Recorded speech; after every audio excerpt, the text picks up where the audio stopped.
Dans cette vidéo, vous examinerez les procédures de stockage pour votre groupe électrogène portable 4.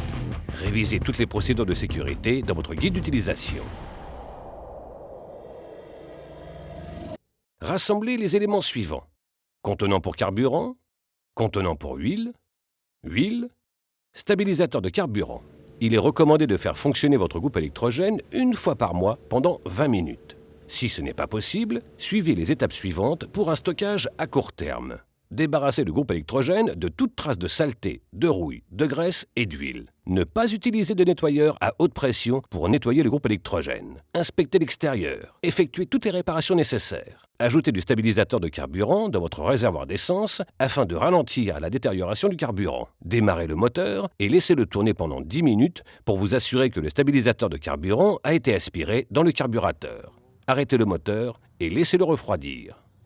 Une fois que le générateur a complètement refroidi, faites tourner la vanne de carburant en position haut, désactivée, petit b, déplacé, petit c, votre groupe électrogène vers son lieu de stockage. Recouvrez le groupe électrogène d'une housse de protection qui le recouvre jusqu'au sol. La housse ne doit pas être trop serrée autour du groupe électrogène pour permettre une bonne ventilation. Si vous savez que vous n'utiliserez pas votre groupe électrogène pendant une longue période, suivez les étapes suivantes pour préparer votre générateur à un stockage sur le long terme. Débarrassez le groupe électrogène de toute trace de saleté, de rouille, de graisse et d'huile. Ne pas utiliser de nettoyeur à haute pression pour nettoyer le groupe électrogène. Inspectez l'extérieur. Effectuez toutes les réparations nécessaires. Vidangez le réservoir de carburant. Vérifiez que la vanne de carburant est en position I, activée.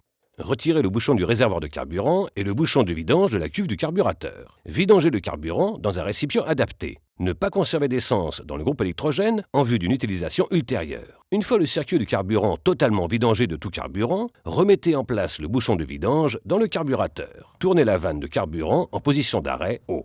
Veillez à bien connecter le groupe électrogène à la terre à chaque fois que vous vidangez le carburant. Utilisez uniquement des récipients conformes aux spécifications pertinentes de la Commission économique pour l'Europe des Nations Unies, CEE-ONU, et portant le numéro ONU de l'essence, UN 1203. Éliminez le carburant usagé auprès des services d'élimination des déchets agréés. Appliquez une petite quantité d'huile sur le filetage du col de remplissage du réservoir de carburant, puis remettez en place le bouchon de carburant. Changez l'huile en utilisant la procédure de changement d'huile. Retirez la bougie d'allumage et versez une petite quantité d'huile dans la culasse.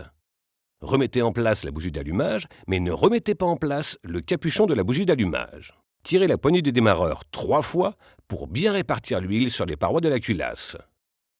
Déplacez le groupe électrogène vers son lieu de stockage à long terme. Recouvrez le groupe électrogène.